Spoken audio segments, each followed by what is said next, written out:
Welcome to the Life Rocks podcast. In this podcast, we explore how nature, science, education, and culture can benefit all children and future generations. This is a show for educators, parents, mentors, and anyone interested in making the lives of our children, families, and communities better. So sit back, take a breath, and enjoy the show. And now for your host, Asher Cloran.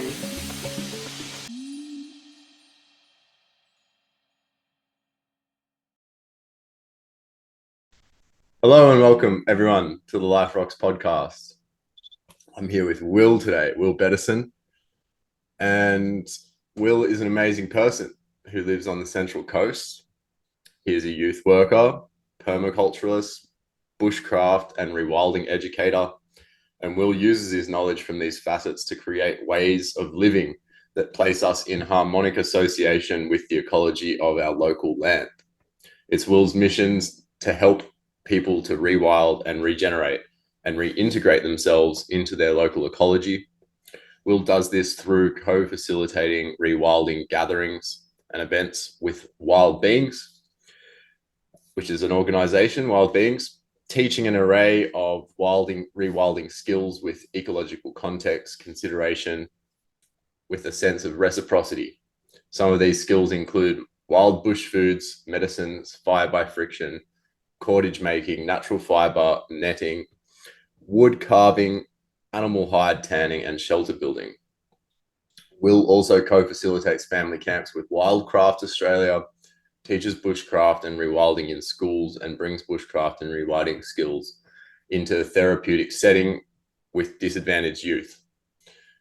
Will, welcome to the podcast. Thanks for coming on. Thanks for having me, Asher. Tell us, where are you at the moment?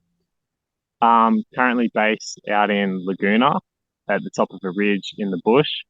Grew up on the Central Coast, and a lot of our events are on the Central Coast, but in order to be living this sort of lifestyle, you need bush.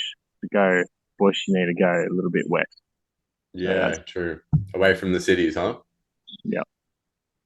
Is it quiet out where you are? Yeah, it's beautiful. Yeah. The noise that comes through is more so the noise of nature and owls and insects and frogs and all those sort of things, as you can probably see some of them right now. Yeah. So you were originally involved deeper into youth work, going into residential context, helping out disadvantaged youth, being a youth mentor.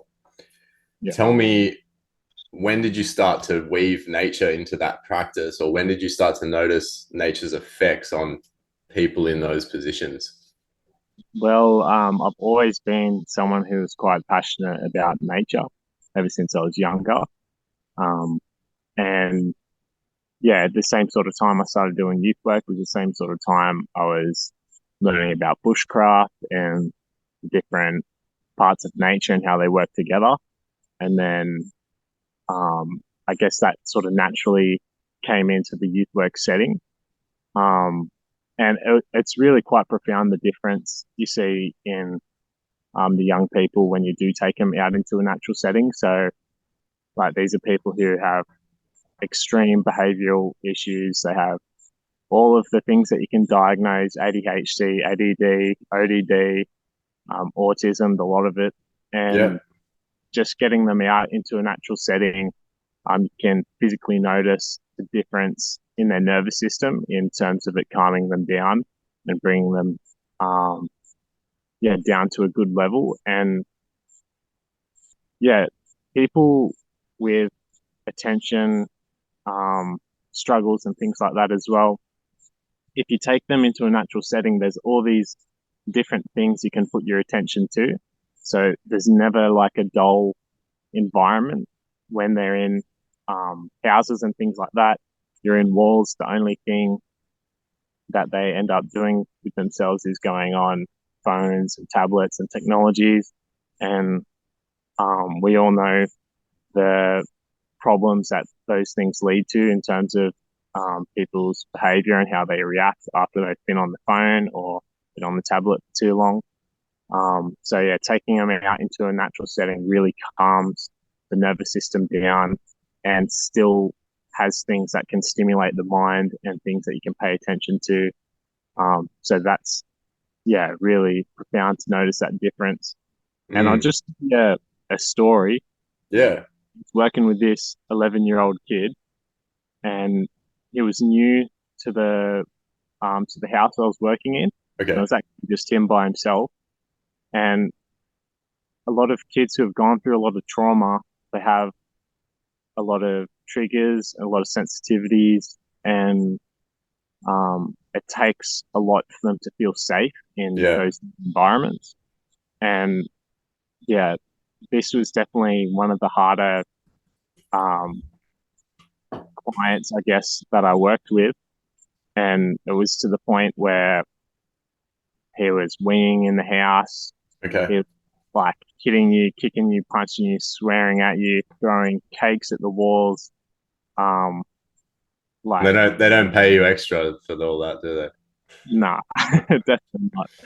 And then like there's sort of no sort of empathetic side. It was all just like act, and that was out of a lack of safety.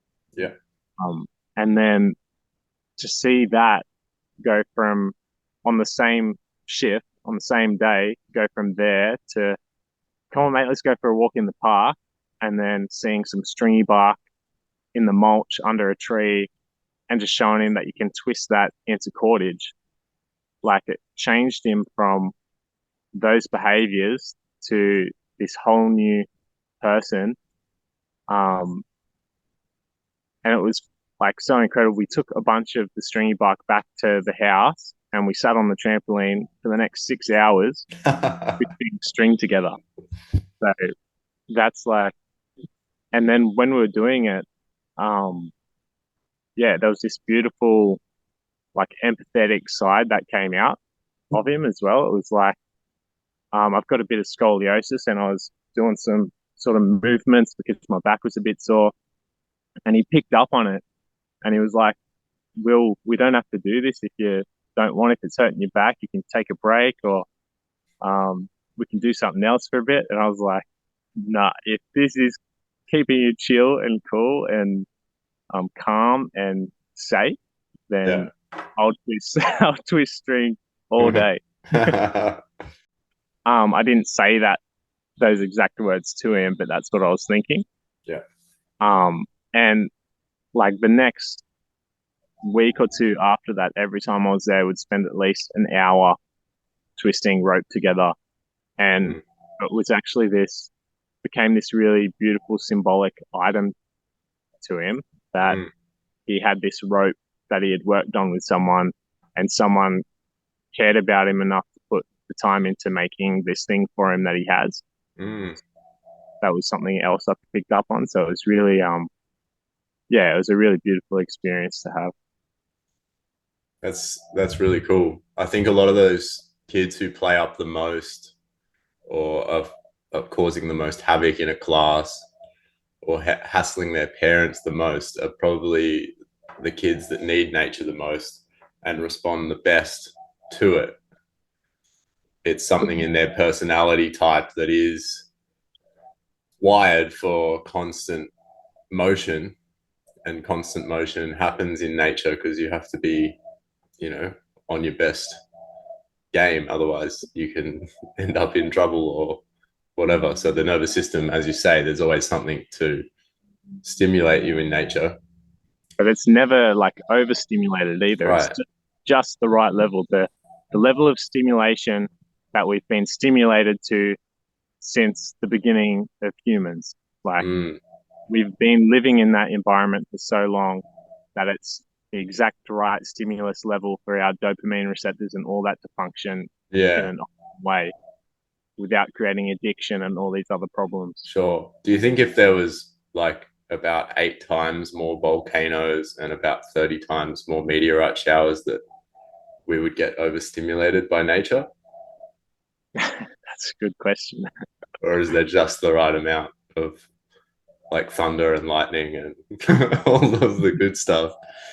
Well, yeah, like it's interesting to put it in the same context as using devices and that these I days. just thought of it of like, there are things in nature that make you go like, holy crap, like that was Yeah, wild, that was outrageous. yeah, But it doesn't happen all the time, and it's sort of like it's paced at a level that that's right. And that's in a, I would say, a different context as well, because when we're yeah. talking about tablets and being in nature, Mm, technology and that sort of thing, we're talking about how dopamine's being released, yeah. um, and getting addicted to that. Where I Mhm. would say the natural disasters and that sort of thing come along the lines of cortisol and adrenaline. Yeah, yeah, yeah. I believe that's probably where people's fascination with horror movies and stuff like that comes in, and wanting to do things like skydiving or yeah, jumping out of planes and doing those sort of things. It's um, yeah, that is also something we've been exposed to since the beginning of time. There's always dangerous situations that come and go when Yeah, you're in a wild setting. totally. And it's almost like the moments around these most stimulating events that we'd have in nature would happen through hard work, even initiation contexts. I can see that there would be like a heightened state of emotion or concentration or effort that would then lead to like, yeah, a lot of dopamine, but Yep, you worked for it. You didn't just press a button. that's right. So yeah, I really love that you know you see the difference going out in nature with a troubled youth. I know that you're doing now mentorship type work in schools. Is that just with younger guys or young guys and girls? And how does that work go down for you? Yeah, so I'm doing two sort of separate things within schools. One of them is young men's mentoring, Yeah, and then the other one is going into schools and teaching bushcraft and rewilding and nature connection sort of thing. great. So the second one is with wild beings, and the first one is with an organization called Top Blokes. And Okay. um, the young men's mentoring is really, um, yeah, it's actually really great to see because it's at a really crucial time in um, the development of these young boys, Yeah, transitioning from boys to adulthood. Um, and it's at that age time when you don't want to learn off your parents anymore. You're sick of your parents and you yeah, want distance from them. But the problem is that there's a lack of mentors in this time, and these kids are just sort of going and exploring and learning these things as they see fit because they don't have necessarily all the time an older, especially male, to chat to them about these sort of things. And yeah. there's a lot of conversations you don't really want to have with your parents. Like, Yep. um, no one wants to talk to their parents about sexual health Hmm. or the realities of pornography and how it can lead to addiction and erectile dysfunction and all these other problems. Like, no one wants to talk to your parents about that. So, Oh, yeah, but fair enough. And it's to have, almost like by that point, you're about 13, 14.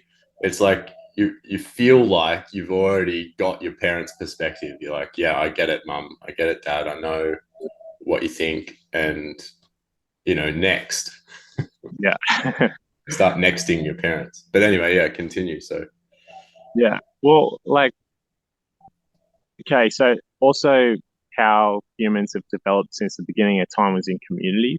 right. In community settings, you're surrounded by all sorts of different people. So when you are Mm, ready to step away from your parents, there is other role models that you'll probably spend some time with, and they'll help guide you along that path of becoming an adult. And if yeah. you talk about traditional cultures as well, here in Australia, the Aboriginal people, they would like have this 2 year, at least 2 year period where the young boys would go off with the men and they would walk country for 2 years.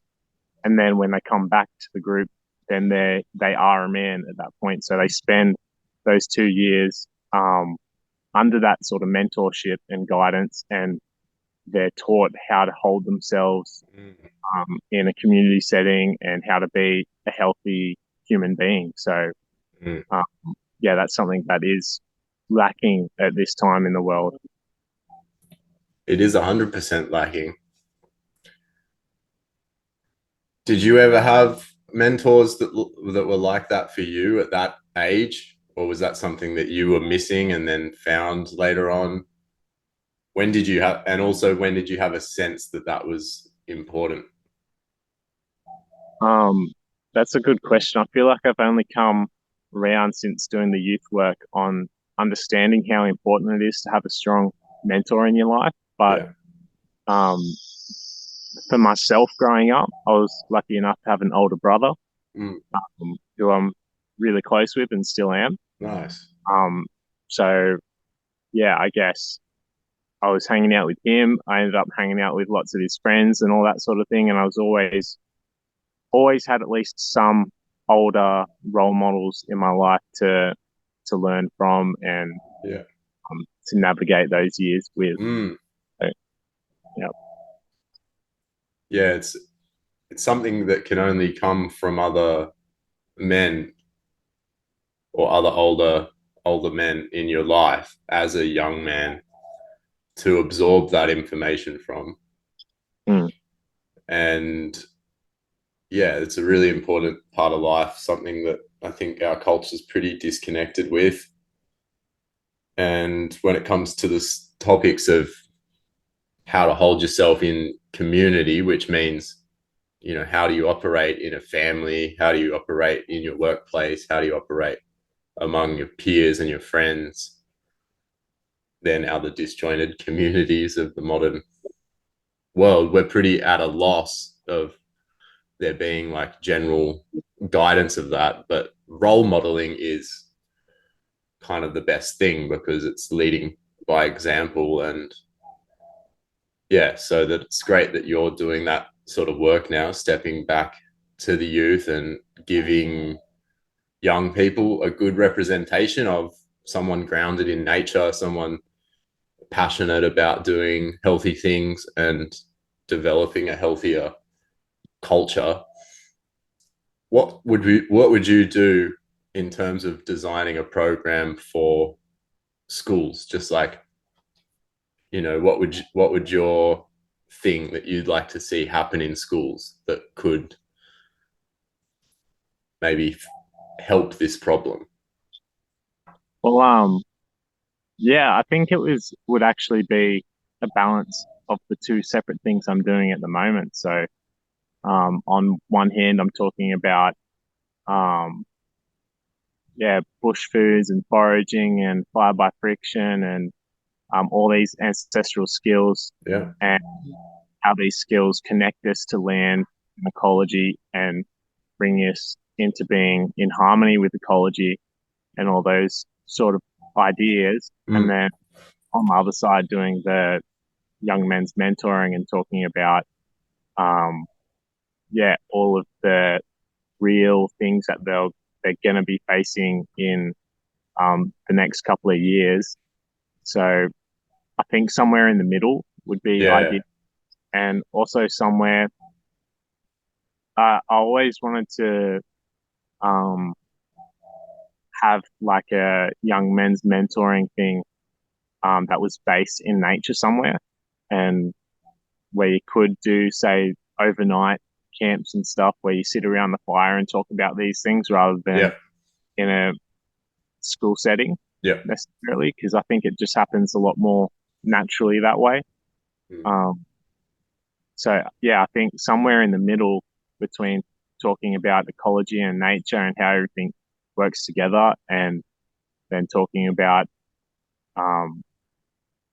what they're facing in their life and what's going to be coming up as they transition into an adult. If you can bring those together, I think that's where the real magic would happen.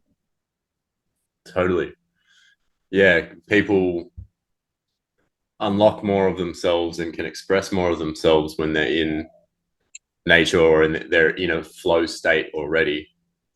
I think trying to sometimes extract information or responses out of people in a classroom context is kind of, pretty dry. Doesn't always bring things about, especially for guys, I think, who are predisposed evolutionary for more movement, more doing. Like, you want to have a good chat with some guys, go and do something, go on a hike, go fishing, go hunting, go looking for plants, whatever. And as you're walking, you'll be talking. That is in my experience in youth work, that has always been the golden moment when you're doing something. So we could be sitting in a house and you try and have a chat to them about something and you're not going to get nothing out, especially like the young men. Yeah. But if they're going on a walk somewhere to their mate's house or something and you decide to go with them, then they'll just talk to you about all these different things and ask you all these different questions. And it can be anything. It doesn't have to be going for a walk. It could be twisting cordage. It could be any sort of practical thing, as long as, like, the problem with men connecting is that eye-to-eye contact. It's really intimidating for a lot of men, especially, to talk about things that put you in a vulnerable place if you're making eye contact with another man. Yeah. Side by side, walking somewhere or doing an activity where you're not looking at each other, then that's really where it allows them to be in a more vulnerable place and talk about what's going on for them and all those sort of things. Yeah, that's a really interesting one, isn't it? The eye contact. And, we're so embedded in our ancestral pathways. Our bodies are so ancient. I'm reading this book by Lane Gilchrist at the moment called The Divided Brain. And I can only read about 2 to 3 pages a day when I'm on the toilet because it's so dense, this book, and it describes all of the various facets of our attention and how they relate to different hemispheres of the brain and how vastly different the hemispheres are in the way of what they're processing at any given moment. Yeah. So it's dense, but when you read it, you take your brain through these pathways and then it feels like a brain workout simply going through them. And I'm going somewhere with this, which is, part of our attention, if it's not absorbed, will be like looking for something to pin itself to. So in a modern environment where, there's not this sensory stimulation going on, that our right hemisphere brain might be really great at tracking multiple sounds at once and putting ourselves within a context of the environment based upon textures and sounds and visual and audio inputs and the feeling of the space. But if all of these things have been reduced down so much, the right brain doesn't have enough stimulation going on, then we'll get locked in more of a left brain patterning, which is more identified with the world of objects, more so with numbers, the abstract vision of self. So like the image that appears in a mirror, as opposed to the image that is felt of the self. These are all sort of like left brain associations.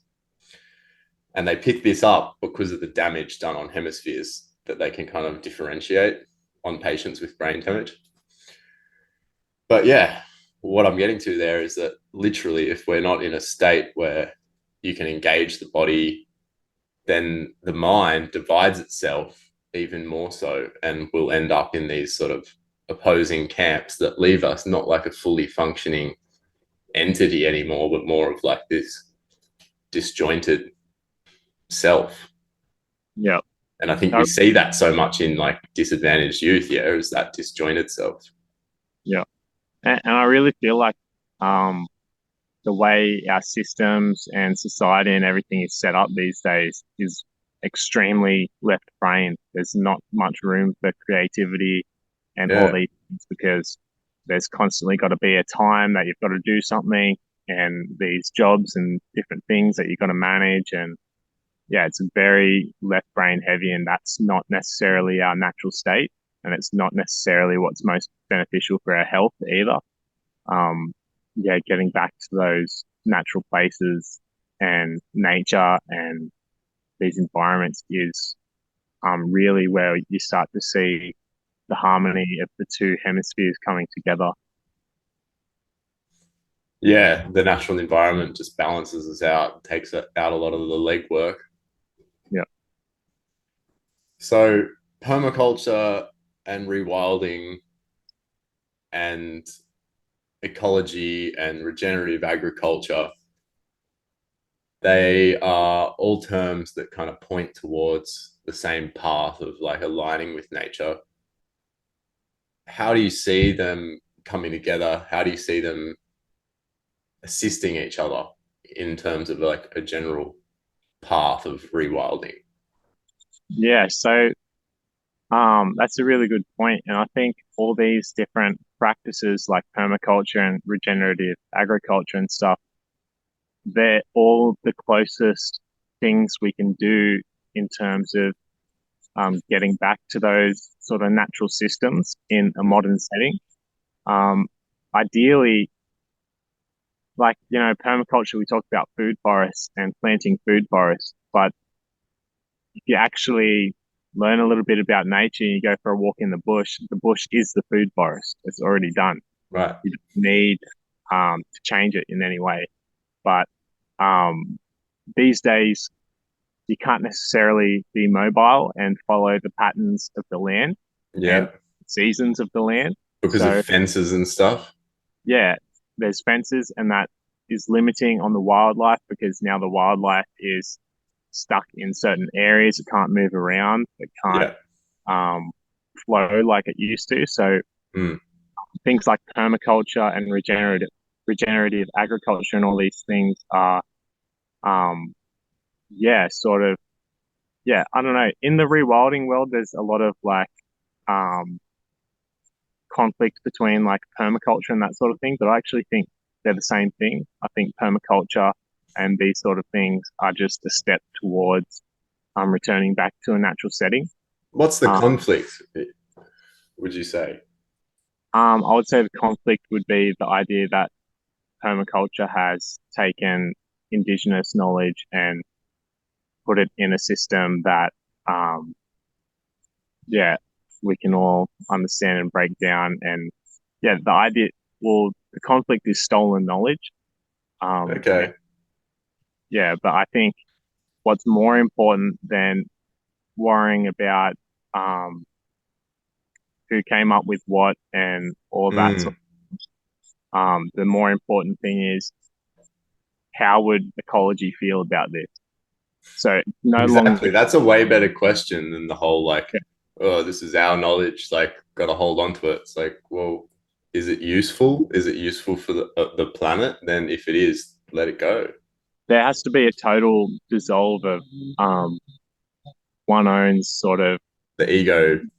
in a sense, because it's never the right thing to decide anything from a perspective of how does it feel and look to me. That is like all if you look at all the different sort of Eastern religions and things like Buddhism and all that, and all these forms of spirituality, and then you look at all indigenous cultures, it's all the spirituality of it is trying to get us back to a state where you lose the sense of self-importance and you gain the sense of how will this affect everything around me and the ecology around me, and is this move beneficial to everyone, or how is it impacting the ecology? So if you think with an ecological mindset of, is this action I'm going to do, will it have benefit to everything around me, or will it be destroying everything around me? And totally, if people are growing their own food and raising their own animals and all that sort of stuff, then that's a step in the right direction, and that's a step towards having a beneficial impact to ecology. The one downside with all of that sort of thing, and where it is limiting, is when you have animals, a lot of the time, because those animals aren't from that environment, you need inputs. So raising chickens, you need chicken pellets. It's that kind of thing. If you're raising cattle and stuff and you're not rotating them in the right way, then you're going to constantly need to be deworming them and buying these sort of chemical aids to help you in that process of raising them. So in nature, everything is already set up as it needs to be, and I think as humans we need to find our place in that, ideally. And for me, the best way of going about that is, rather than trying to raise animals myself, you can go, these animals in nature here are becoming a huge problem because they're not from here and they don't react to our environment in the right context because they haven't evolved here. So they need to be managed in a way. So I'm talking about conservation hunting and removing things like deer, goats, and rabbits, and camels, and all these sort of animals out of brumbies and pigs and pigs. Yeah, definitely. Now, for those of you who don't know, Life Rocks is not just a podcast. It is an education foundation centered around connecting children to the magic of nature through earth sciences. As a self-funded foundation and startup, we are constantly seeking support so that we can continue our great work. So if you feel called to donate to Life Rocks, please head down to the show notes and find the relevant donation link. We accept regular money as well as cryptocurrencies. We greatly appreciate you, our Life Rocks community. Now, back to the show.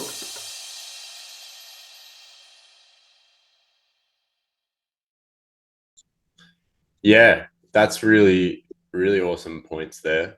I might go in reverse just to touch on some of them.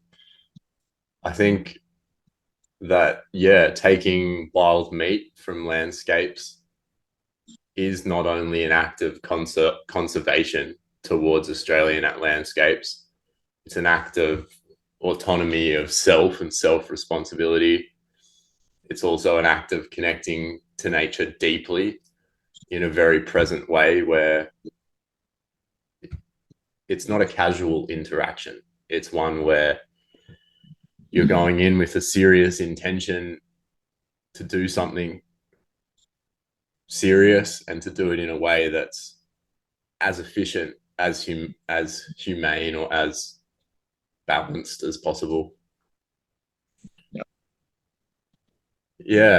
Can you speak a little bit about some of your experience of like walking towards that path of hunting and taking meat out of the landscape?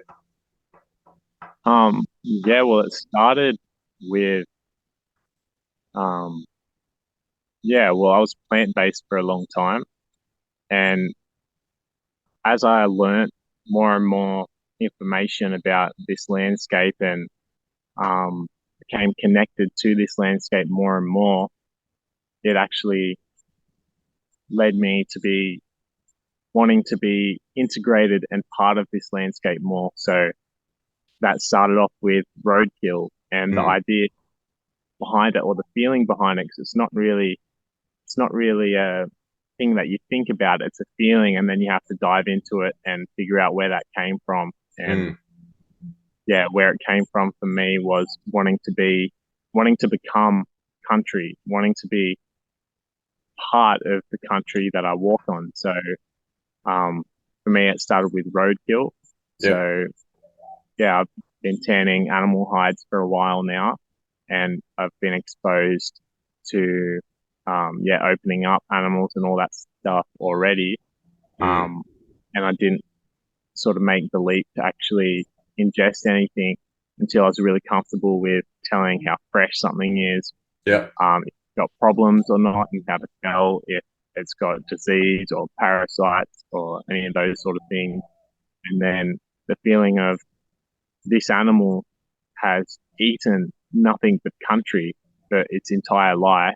And then by consuming that animal, you are eating like a condensed form of the ecology around you, and it's directly connecting you to the land that you're living on. 100%.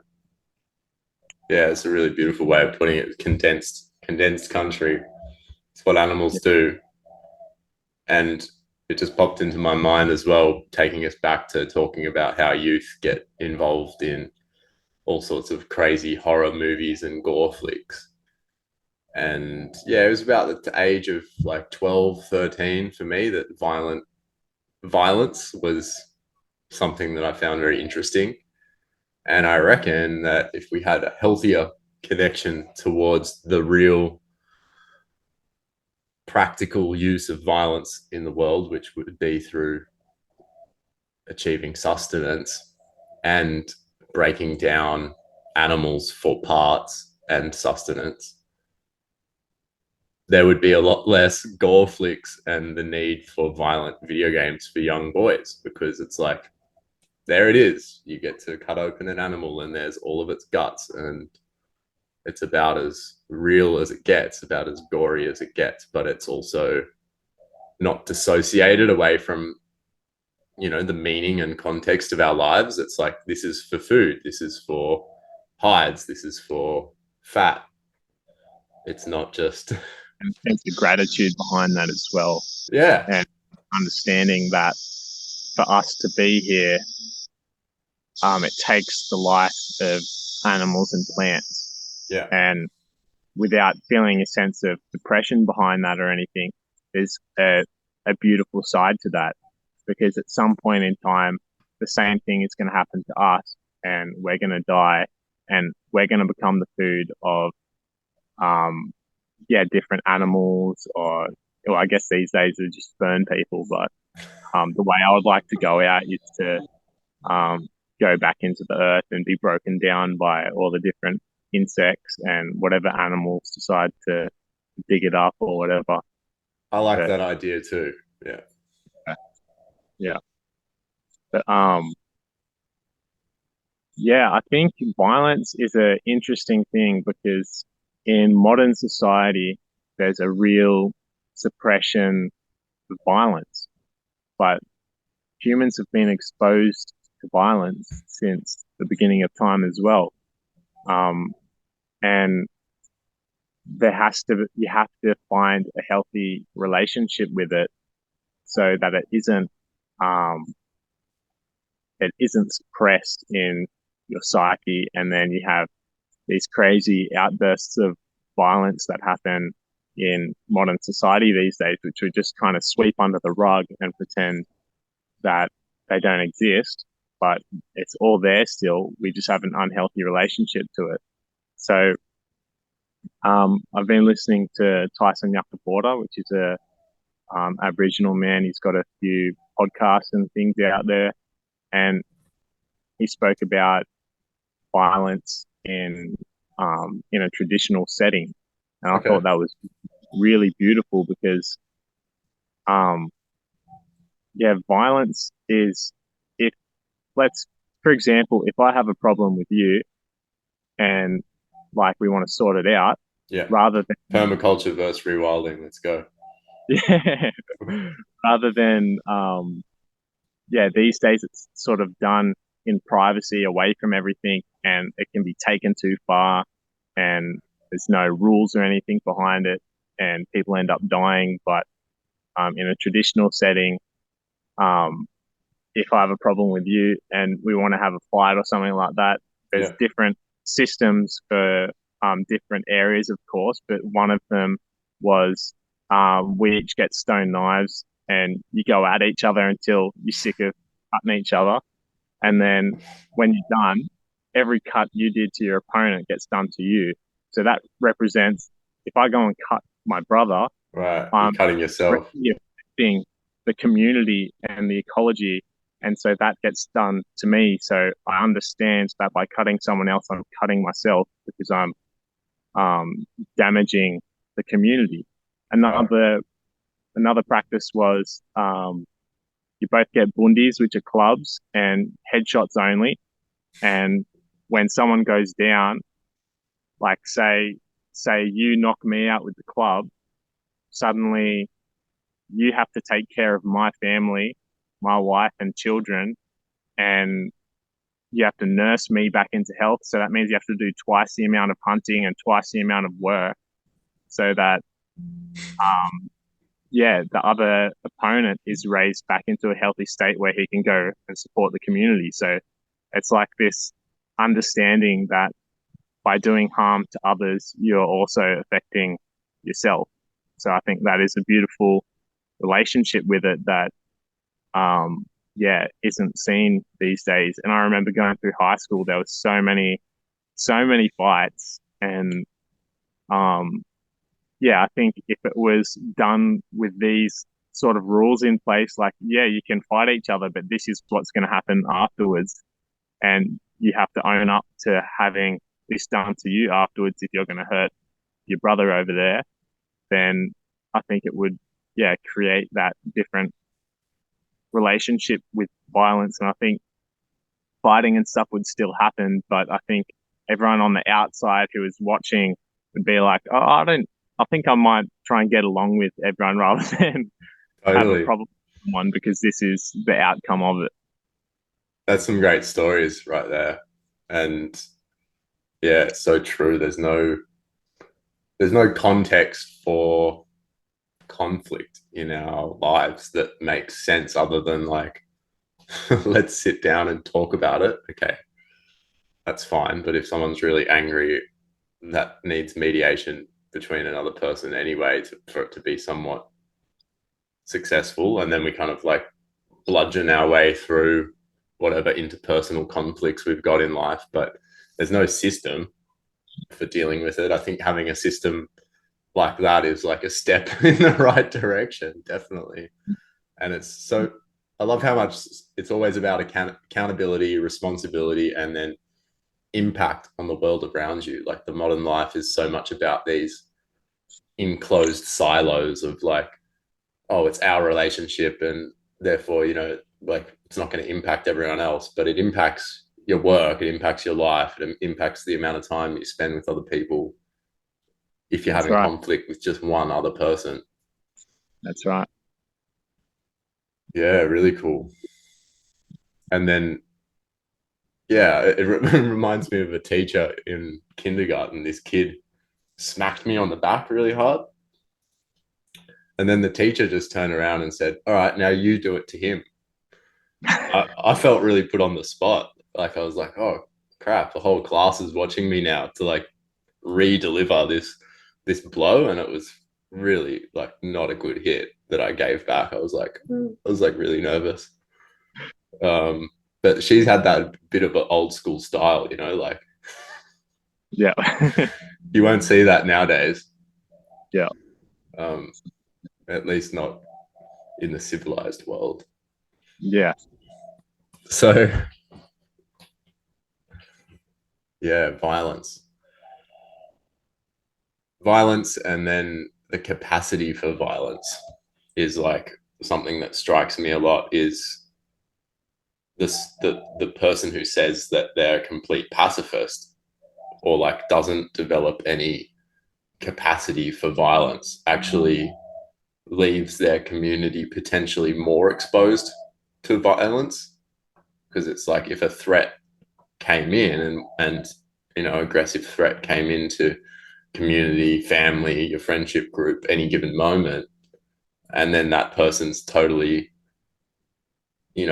collapsed any value of force or any value of the ability to enact force in their life, then it's sort of like they're letting it in through not doing it. So I think it is sort of up to men and up to people to like just take a bit of that responsibility. I think if everyone knew martial arts, for instance, then violence would be less in the world rather than more. Yeah. So That's an interesting thought. what was that? That's an interesting thought. Yeah. Yeah. So a lot of what we've spoken about today is about changing the way that you think and prioritizing different things.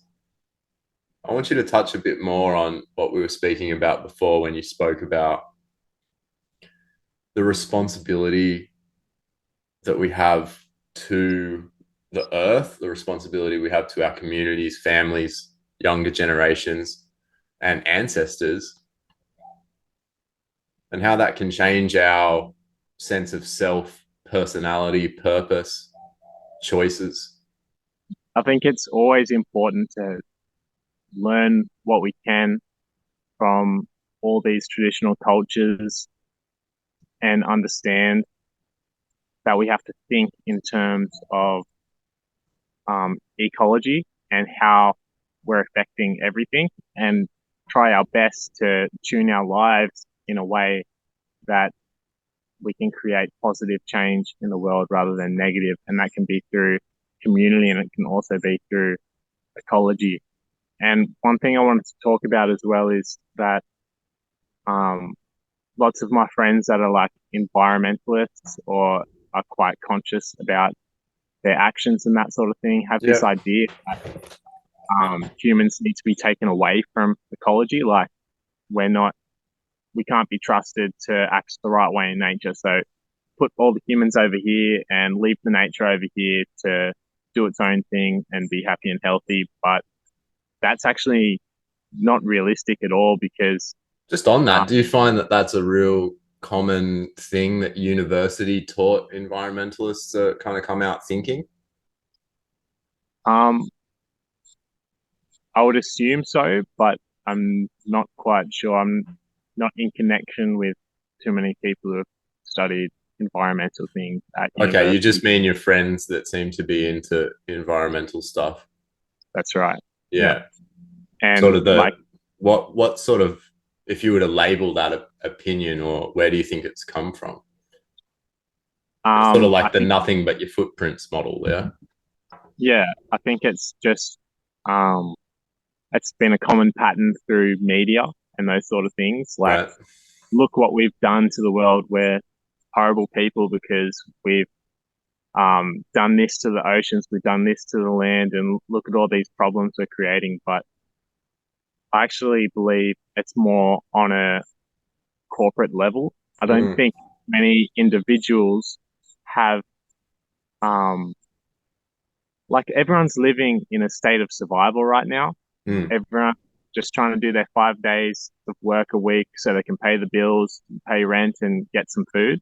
yeah. And now, if the only food options in the shops are all these different foods that have been imported from overseas and have this huge environmental impact because Mm, nothing's local, I would say that's the responsibility of the corporations mm, and the way that they have tried to make everything as cheap as possible, and yeah. um, all of this sort of rubbish, rather than like in- encouraging and supporting people to grow and produce their food locally. Mm, So they could all be supporting local farmers and giving them um, money to buy all their crops and having those options there, but they don't really. Like, if you right. try and go to a normal supermarket, you can't really buy anything at all that's local.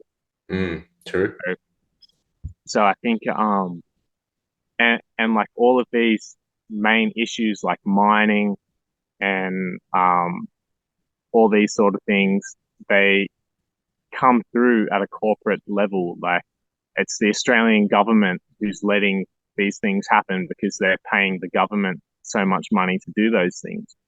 Mm, Um, so, like, if you look at traditional cultures and the traditional culture here with the Aboriginal people, country without people is sick because right. it needs to be maintained, it needs to be burnt, but it doesn't get burnt. And in fact, it's illegal to burn it. So that's one of the foundational problems is within our system already. We're not allowed to manage the land as humans. It's illegal. So that's a big problem. The next big problem is, like, if we're talking about the Murray-Darling, that ran dry. That river's been running like forever, and it's suddenly ran dry because we're having all these different like cotton farmers and things like that suck the water out of the river to grow their mass-produced crop to then be able to feed things like the cities and that sort of stuff, which we're being encouraged to live in these days. So, and the worst part about that is we know how to fix it. We know how to restore that river back to what it was, and that too is illegal. The restoration is made illegal. The restoration is made illegal. Yeah. And so this idea that it's us as individuals that are the main problem, and I'm telling you, it's not. Country without humans is sick country. Yeah. And it's all of the corporations and big businesses that are often based overseas that are profiting off our country and ruining our beautiful, pristine nature in order to make money. And it doesn't serve us as Australians, and it doesn't serve ecology. And unfortunately, it's these powers at the top that are in control of this, not us as individuals. Because us as individuals would be looking after land, growing food, and burning country. But the fact that you're not even allowed to do that in the first place, that's just downright wrong. Yeah, it's like the big corporate powers sell us back an image of us. We're the ones destroying the landscape. We're the ones that need to leave nature alone and just go live in the city because, you know, nature needs to do its own thing. But traditional cultures and modern permaculturists and regen people like yourself, like others, have shown that a bit of human interaction with the landscape can make things better, not necessarily make things worse. Exponentially better. Exponentially better, yeah.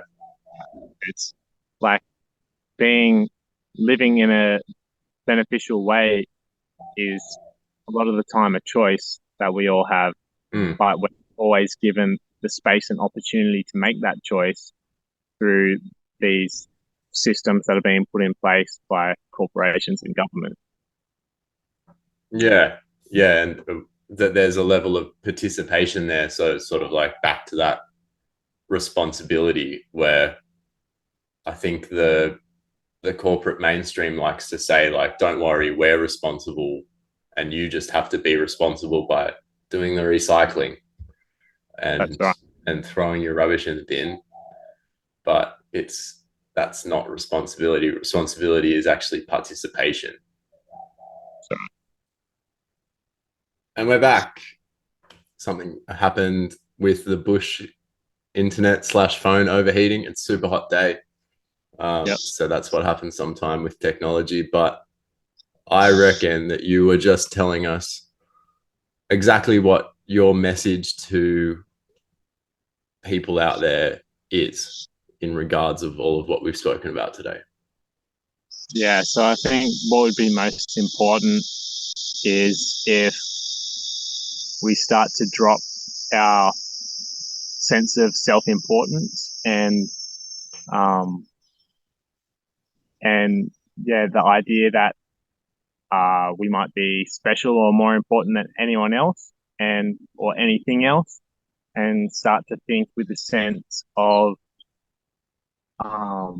like, if you imagine the sum of all of ecology thinking together as one, that would be the way to make your decisions in life and how to walk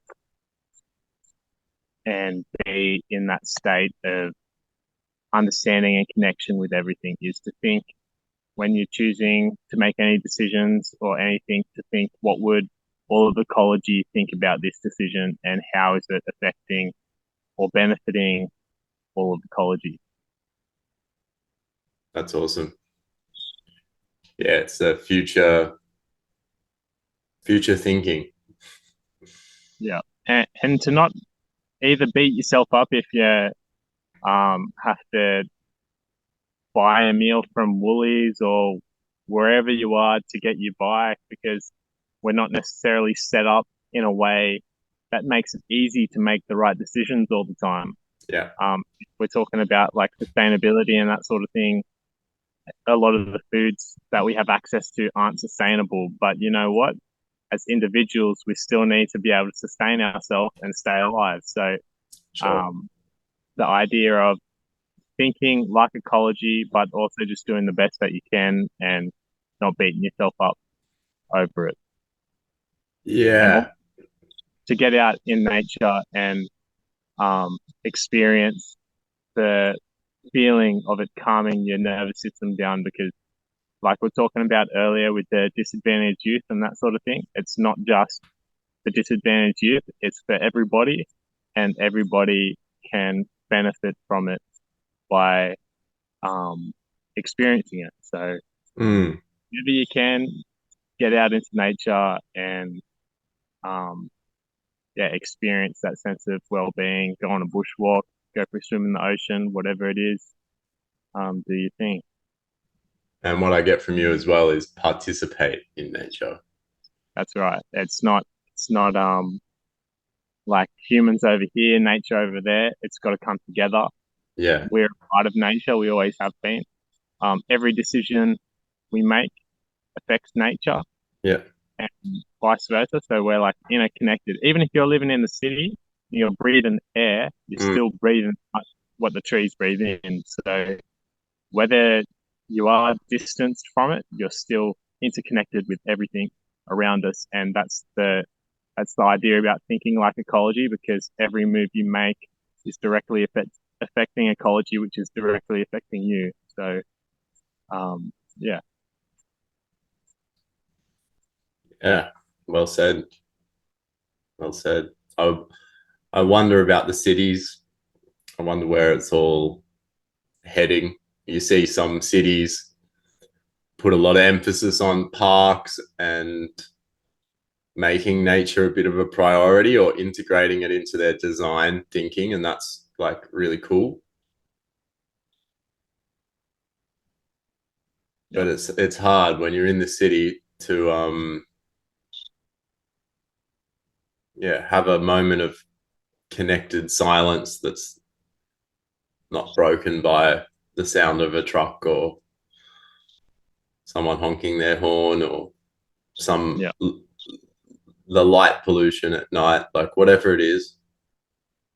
Yeah, it definitely challenges the person who wants to be close to nature to be in the city. But yeah, you're right. It's not a place to beat ourselves up because we're participating in something now that's maybe not thinking about ecology. Like Woolworths and cities haven't been founded on the basis of thinking like ecology. Yeah. But we do need to think about ourselves and look after ourselves and look after our bodies so that we can participate in ecology, so that we can make better decisions that are, coming from a place of having some energy and everything to think about. So Yeah. And this is the funny part about we were talking about earlier, being stuck in the left brain, because that's the way everything's set up. right. The left brain's way of figuring out all these environmental struggles that we're faced with at the moment is to make things more complicated. So, and it's not complicated at all. There's a permaculture quote that says the world's problems can be solved in the garden. And that's so true. And it's like, yeah, the idea that we need to get more and more complicated to manage all these different environmental factors is the total opposite of what we need to be doing. We need to be getting back to country, back into your gardens, whatever the way you want to get there is. And yeah, it's You don't have to create some fancy technology to reverse the impact of climate change and all these things. You just have to plant some trees, maybe plant some flowers. If you're an anarchist, that's the most anarchy you can create is by planting a garden. It's true. You want to go against the system as much as possible, just plant some trees. Just put some compost on the sidewalks. Yeah. You know, start throwing your fruit scraps under plants on the side of the road. Start watering. That's it. You know, council's dehydrated plants. Like, yeah, there's work to be done out there. Yeah. Well before we start going on about robot bees. But thanks, Will, for coming on today. It's been a nice chat. It's always good to connect to a brother who shares similar values and a like mind about nature and our place within it. And I think that's a message that we always have to share loud and clear moving forwards is, yeah, more people connected to nature, more mentors helping younger generations connect to nature and participating in this world, this living, breathing world, so that we can have it in a better place when we leave. That's right. Thanks for having me, Asha. It's been great. Yeah, awesome. And do you want to give us a little snapshot into what you've got up and coming for workshops? Yeah, so if you go onto wildbeings.org, that is the website where we have all of our upcoming events and all that sort of thing. Right. And if you want to get in contact with us in terms of teaching nature-based education in schools and things like that, there's contact information on the website. Everything's on there. And the events that we have coming up next, we have a rewilding weekend up on the land here, which is basically introducing the idea of rewilding and ecology and all that sort of stuff, and practicing some ancestral skills with like-minded people and cooking healthy, nutritious meals on the fire at night and all those sort of things. That's happening up here. And then we're having a nature connection retreat as well, which is focused around connecting people in with the land and different practices to do so that you can practice anywhere. And then we actually have one that I'm really excited for, and that's the men's rewilding gathering. And at the same time, we have a women's rewilding gathering happening at the same time at a different location. So that's where my passions as a mentor and all those sort of things and everything can sort of come together as one. Brilliant. But it's not just for young boys. It's actually focused towards adults, but it can go down to 15 years old. Okay. But yeah, just the idea of like experiencing what it is to be a man in our natural setting, doing all the natural things that we've been doing since the start of time together with like-minded fellas. That's the idea behind it. And that's brilliant. Yeah.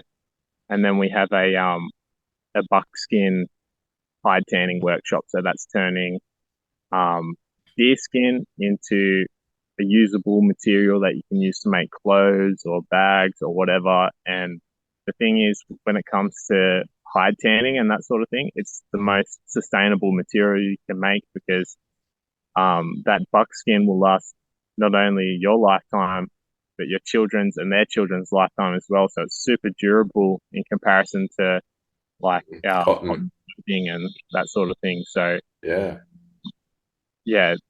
it's just amazing going through the process of turning what is like a soggy, wet animal hide into the softest, fluffiest, most beautiful material that you can use to make clothing and that sort of thing. So unreal. Yeah. So if anyone's interested in any of that stuff, just check out the website. Yeah, check out the website, wildbeings.org. You're also active on Instagram. I'll pop all the links down in the description of the podcast. But yeah, Sydney region, Newcastle region, Central Coast region, they're all close enough to get over to you. Highly recommended. I've been to a couple of Wild Beings events, the village camp, one of them, and then just a smaller workshop run by Eva at the time, and highly recommended, especially that one with men and boys to 15. If you've got a son who's around the age of 15, a bit older, and you want to connect to him with other men in a context of a men's group, that sounds like an awesome experience doing that in nature. Highly recommend any of those things going on by you. And you're a busy bee this autumn time by the sounds of things. Yeah, very busy. Yeah. Well, thanks, Will. Enjoy the rest of your day. Yeah. Thanks for having me, Asha. And until next time, life rocks.